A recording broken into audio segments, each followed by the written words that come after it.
Սրելիներս դեկտեմբերի 8-ին մենք նշում ենք Աստվածամոր անարատ հղության օրը, այսինքն իր մոր որովայնի մեջ տիրամայրը հղացավ դեկտեմբերի 8-ին և ծնվեց 9 ամիս հետո սեպտեմբերի 8-ին և ահա կաթոլիկ եկեղեցու հայտնություններ ու շրջանի առայն, որը գոյություն ունեցող նախածին մեղքը չի դիպել տիրամորը։ Ինչ է այդ նախածին մեղքը։ Օգոստինոսը բացատրում է, որ դա տրփանքն է, լաստ։ Եվ ահա տրփանքը փաստորեն փոխանցվում է բոլոր թերությունները գենետիկորեն, անգամ հիվանդությունները, ինչպես գիտենք, սերնդից սերունդ փոխանցվում է։ Եթե Ադամը 900 տարի էր ապրում, ահա հիմա մարդիկ 100 տարի չեն ապրում, այսինքն թե գենետիկ DNA-ը վերցնում է բոլոր թերությունները իր նախորդների և ապագա սերունդները այս նախածին մեղքով ի վերջո արատավորվում են։ Սակայն այդ նախածին մեղքի պարագան չգոյություն չուներ տիրամոր համար։ Եվ սկսած 7-րդ դարից Գրիգոր Նազիզանցու ուսուցումից հիմնականում հայոց կաթողիկ եկեղեցին նույնպես ընդունում էր անարատ հղությունը և դա մեր կանոնի մեջ է, ինչպես ասում են, Աստվածամայր դու ծնունդ անարատ, կուսություն հետ ծննդյան, մնալով անապական, քեզ մեծացուցանենք, կարգավորություն հասարակած աղոթից մեծացուցե շարականներ, և սա միակ դեպքը չէ, բոլոր մեր սրբերը և նարեկացին, և գառնեցին, և շնորհալին հատկապես դիմում է տիրամորը որպես անարատ կուսություն, անարատ հղություն, անարատ ծնունդ և անարատ հղությունը ի վերջո Պիոս 9-րդը 1800-ական թվականներին 1856-ին կարծեմ հայտարարեց որպես դոգմա։ Ինչ է դոգմա։ Դոգմա նշանակում է աստվածային հայտնություն։ Գիտեք ինչ, սա բավականին զգայուն ասպեկտ է։ Եթե Աստվածամայրը օրթոդոքսներ են ասում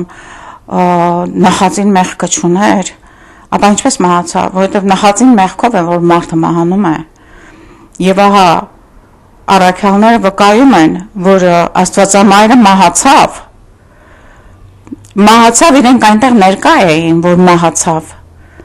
ասում են լրիվ սպիտակել էր, և դադարեց շնչելուց,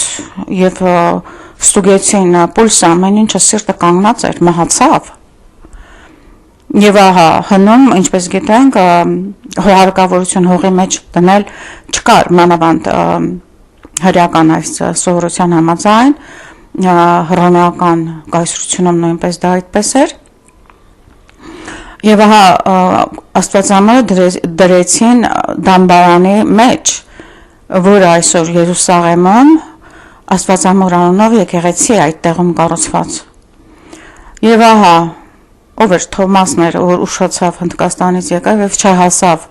Աստվածամորը վերջին պահերին և նա խնդրեց այցելել դամբարան, որպեսզի ինքը հրաժեշտը տա։ Եվ ահա այդ պահին, երբ որ առաքյալները գնում էին, որ Թոմասին տան այդ առիթը Աստվածամոր վերջին հանդիպումը Աստվածամոր հետ, տեսան երկինքը բացված և Աստվածամայրը բարձրանում է։ Ուրեմն Աստվածամայրը բարձրացավ և տեսան Աստվածամոր թագադրումը, ահա ինչու ասում են քերովբեներից և սերովբեներից բարձր մեր կանոնի մեջ, որովհետև սերովբեները և քերովբենները թագադրում էին տիրամորը որպես երկնքի թագուհի։ Եվ ահա եղավ նաև այդ դոգմաները վերափոխում Աստվածամոր եւ Աստվածամոր թագադրումը, սրանք նույնպես դոգմաներ են, մարիամական 4 դոգմաներ։ Այս սիրելիներս, մենք այսօր դեկտեմբեր 8-ին նշում ենք Աստվածամոր անարատ հղությունը Աննայի ամնամոր որովայնի մեջ եւ դա մեծագույն խորհուրդ է, ինչու, որովհետեւ դա բնական ընթացքին, ինչպես է բնական դրվածքին հակասող է։ Իրապես, եթե նա անարատ հղություն էր, որովհետև մենք մեղքից է, որ մահացանք, մեղքից է, որ մահանում ենք։ Նա պետք է չմահանար, փաստորեն, բայց նա մահացավ։ Նորից առաքյալները վկայեցին այդ մասին։ Բայց ահա չենք ասում մենք հարություն առավ, վերափոխվեց, քաշվեց երկենք, ինչու, որովհետև այն բառերը, որ մենք օգտագործում ենք հարություն, համբարձում Քրիստոսի համար, անգամ բոլոր լեզուներում այդպես են,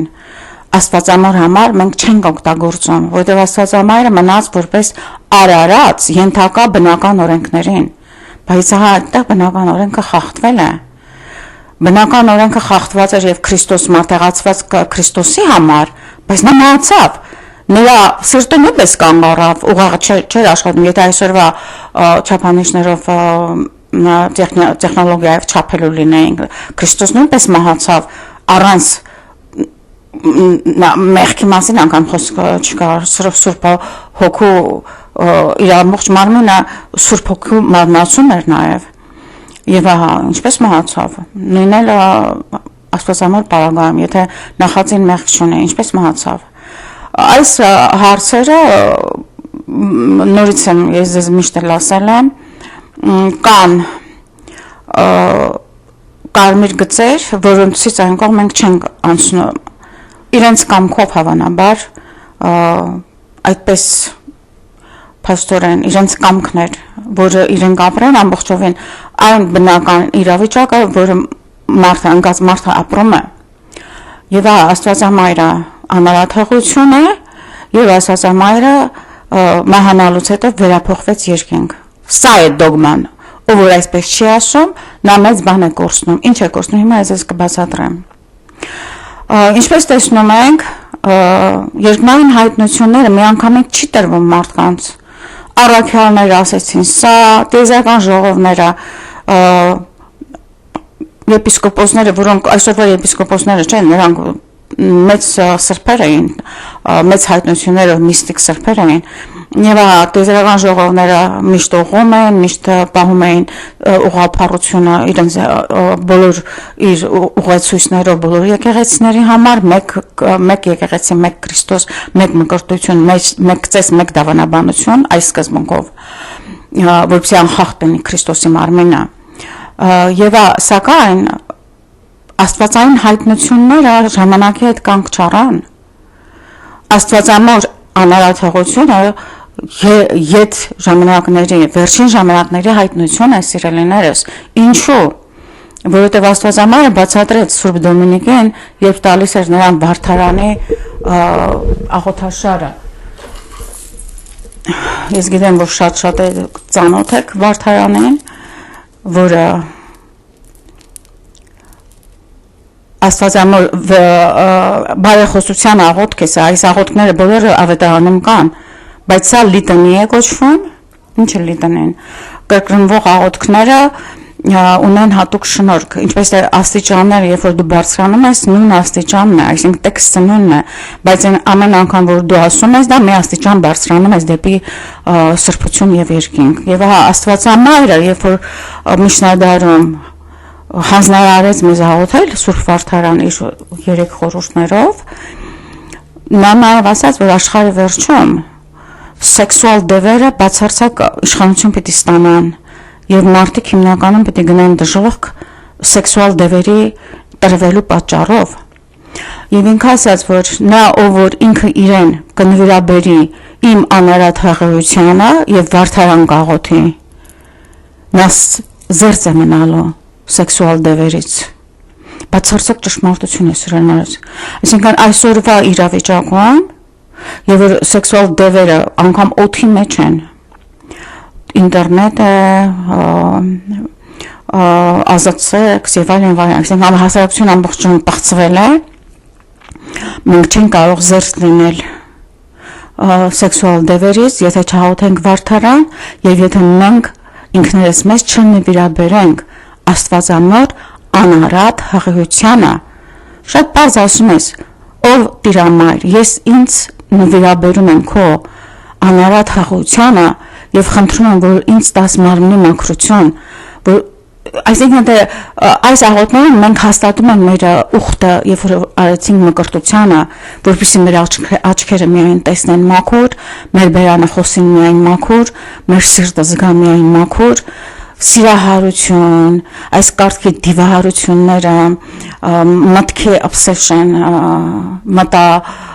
սևեռություն, զերծպայի Աստված մեզ այս երևակայական դևերի ներշնչանքներից շատ կարևոր է սիրելիներ, դուք պետք է բացարձակապես հսկեք ձեր մարմինը եւ իհարկե եթե կամք ունեք նաեւ կատարեք շատ ծոմեր, երկարատև ծոմեր եւ ձեր մարմնի կրքերը սպանեք շատ մեթոդներ մենք ունենք օրինակ ուրիշի մասին չխոսել, սա նույնպես մարմնի մահացման կարևոր ասպեկտ է եթե չար մարդիկ կան որ ցույց են տալիս ատելություն եւ օծի պես կարող են իրենց ատելությունը թքել քո աչքերի մեջ եւ պղտորել քո հոգին դնում ես դու այդ մարդկանց քո ետևում եւ երբեք նրանց մասին չես էլ մտածում սա նույնպես քո պաշտպանության համար է եւ ահա ավելի հեշտ շնորհքը ստանալու համար Աստված մեզ տվեց փաստորեն անհատ հղիության հասկացողությունը devotion ենք ասում հայերեն նվիրաբերում ասենք ուրեմն անհատ հղիության նկատմամբ մեր նվիրաբերումը եւ վարդարանի նկատմամբ մեր նվիրաբերումը մեզ դարձնում է հրեշտակային սիրելիներս եւ նա որ իրապես վարդարանի կլասիկ խորհուրդները որ տրված էր Սուրբ Դոմինիկին ասվում է այդպես լրջորեն եւ նվիրալ եթե դուք սրված եք աղոթում վարդարան դուք նախ վարդարան երբ որ դուք աղոթում եք Աստվածամայրը ձեր դիմաց կանգնած է դուք իրեն չեք տեսնում բայց նա ձեր դիմաց կանգնած է որտեղ սա ինքն է ասել ինչպես աղոթել եւ ինչպես դնել այս ուլունքաշարը օգնված եւ ահա եթե դուք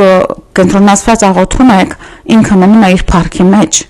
բայց երբ որ դուք ցրված եք եւ ուրիշ ոգիների մեջ եք Աստվածամոր պատկերը եթե տեսնելու լինեք դուք նրան կտեսնեք շատ կեղտոտ շորերով ինքն է բացահայտել դա վանհույներից մեկին եւ պետք է շատ զգուշ լինել Աստվածամայրը խնդրում եմ մեզ աղոթել կենտրոնացված խորհուրդների հետ կապված 3 խորհուրդ ուրախական, տխրական եւ փառավորական խորհուրդները ես բոլորը դրել եմ իմ խեղճը շատ մաքուր է ես ինչ գիտեմ փոխանցել եմ ձեզ եւ ահա սիրելիներս առանց Աստվածամոր հղիության նվիրաբերման մենք չենք կարող ազատվել մարմնական կարգերից ինչն է պատճառը որ այսօր ձեր սրբազանները ասում են անհնար է առանց կին ապրել չեմ ուզում նորից գնալ այնտեղ, բայց ինչու,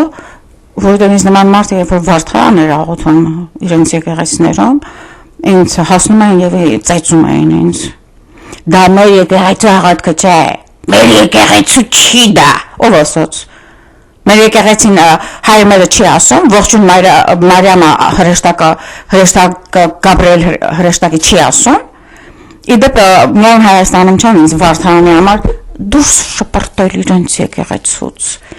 այլ նաև այստեղ 3 ուրեմն եկեղեցիներից Անտիլիասի եւ սա նշվում է որ դա մեր եկեղեցու չէ մեր եկեղեցին պետք է հետևի աստվածային հայտնություններին Նարեկացին Գրիգոր Նարեկ Արտեր Կղզովյան նույնպես տեսավ Աստվածամորը Աստվածամայրը կենթանի է նա այցելում է Սուրբ Անտոն Պադուան գրկեց փոքրիկ Հիսուսին, որ Աստվածամայրը եկել եւ հանդիպել էր իրեն։ Սուրբ Ֆրանցիսկը նաեւ այնքան մարդիկ կան երեխաները Ֆատիմայի Բեռնադետը բոլորը այնքան վկայություններ կան, որ Աստվածամայրը քայլելով կարող է մտնել քո տուն, եւ նա նյութական մարմին է, նա տեսիլ չէ, նա նյութական մարմին է, եւ Աստվածամայրը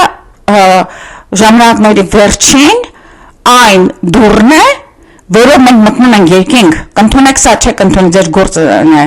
բայց մեր եկեղեցին հիմնված է դրա վրա, ահա ինչու աշխարհում չկա մի եկեղեցի, որի սուրբ խորանի վրա Աստվածամոր նկարը լինի, միշտ իկոնները դրված են աջ եւ ձախ կողմերում, միայն հայոց եկեղեցին է այդպես,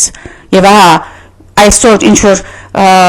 Պապիոս 9 եւ 12-ը հայտարարեցին դոգմա, անհրաժեշտությունը վերափոխում եւ թագադրումը, բացարձակապես դա